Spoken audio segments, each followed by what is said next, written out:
Well, I'm here outside Woodhill Prison. I've just had a 2-hour meeting with Tommy Robinson. I think the first thing is the imposing nature of this prison. This is not a low category prison. We've been through more gates than Farmer Barleymow. I mean, it's just ridiculous how much security there is in the place. We had to, go through, must have been 10 different high security gates, high security barriers. Obviously all the rest of the prison visiting's pretty much bog standard, but the security is something else. We got to see Tommy.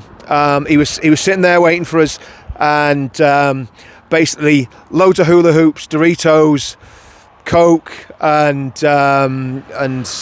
drinks on the table, which was great.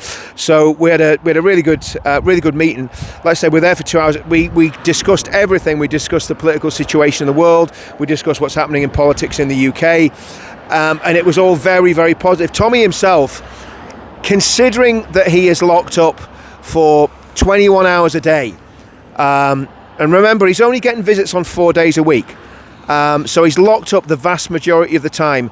He is coping remarkably well, and again, what it shows to me is he's incredibly resilient. I mean, just going into the gates of that thing is difficult enough, let alone sitting and doing what he's doing, week in, week out, day in, day out.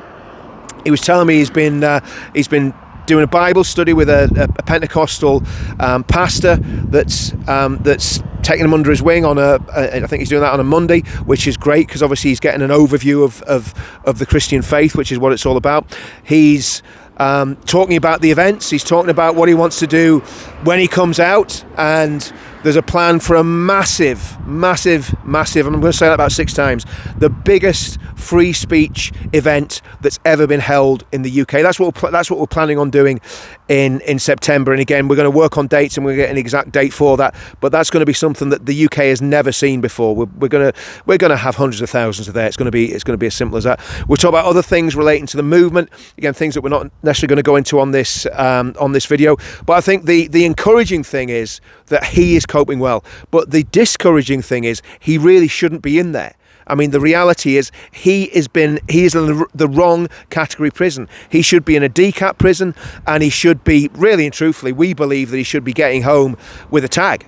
Now, whether that ever happens or not is another story. But I think we've got to be very, very mindful that he has been treated not as a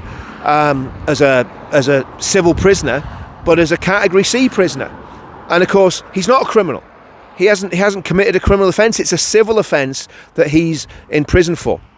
All sorts of other things. I mean, I think one of the things that he's very aware of is the support that everyone's given him on the outside. He specifically mentioned the amount of support he's been getting from Christians who are telling him they're praying for him, that they're caring about what he's doing. And he said the amount of emails that are coming in, if he hasn't responded to you, he said they're very, very slow in processing the emails. And obviously, keep sending as many emails as you possibly can. He's reading every single one that comes in, but sometimes him being able to get back to you is a difficulty because of the way the system's set up. So yeah, it was great. It was in terms of seeing Tommy, it was great to see him. It was great to see him looking well, looking focused. He's got a laser-like focus about what he wants to do when he gets out. And again, I'm not going to give any of that away, but it's all about saving the country. And his motivation in all of this is for his children, his children's children, my children, your children. He's doing this for the country, and he's doing this for the future of the country. And I think that's what's carrying him through and keeping him so positive. So yeah, not an ideal way to see Tommy, but at the same time, he is okay at the minute. But we need to look at this. We need to have this recategorisation. He's very excited about what's going to happen on the 1st of February. That event on the 1st of February is going to be totally focused on his welfare in prison, on what's happened to him, on why he's been mistreated, not by the prison officers, but by the system. He shouldn't be in a high security prison. He should be in a lot better circumstances. That's what we're going to focus on the event on the 1st of February.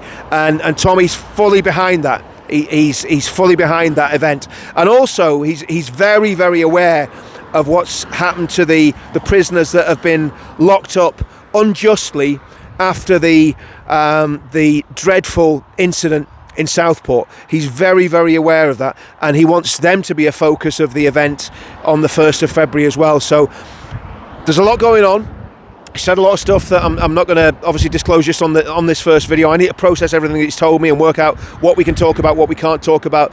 But the good news is he's massively positive. The bad news is he should not be in that prison. He should be in a much lower category prison, and a lot of people believe he should be getting out on a tag very, very soon. So that's where we're at. So that's the update from Woodhill. Certainly an experience going through that, going through those doors, and for him to be in there and locked up 21 hours, to me, he shouldn't be in prison at all. He should be free. And I'm still saying free Tommy Robinson, and that'll be the focus of the event on the 1st of February. I'll see you all soon.